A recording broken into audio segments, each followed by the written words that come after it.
And then that brings me to like my next point is like, should DEI live in HR? My answer is always no.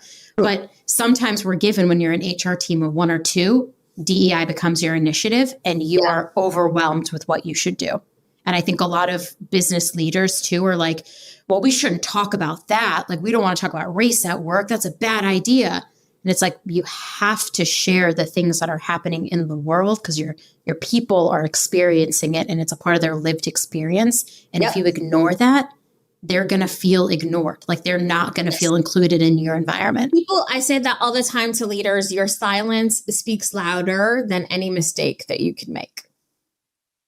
Because people will feel ignored and they will feel like we're not supposed, like you can make a mistake and talk about it. One of my favorite events that we did was we had a body conversation, a webinar. And I didn't want to do I hated the idea that in January, everybody's just like, I'm changing my entire existence. I'm just going to be like a vegan workout queen or whatever. And I just never me.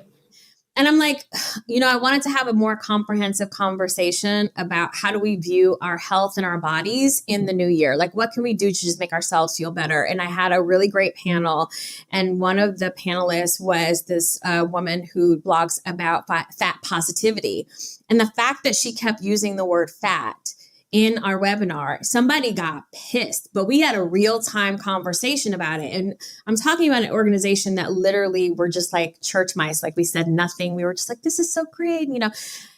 It blew up. And rather than kind of ignoring it, we leaned into the uncomfortable part of the conversation real time because we're all adults, right? And we can talk this through. And I feel like everyone left with a different sort of idea about what that means for them. And, there were some naysayers, leaders who, before I had that conversation, they didn't want no parts of my event at all. And afterwards they were like, wow, that actually was something that was incredible. And I think you have to take those risks as a DEI leader.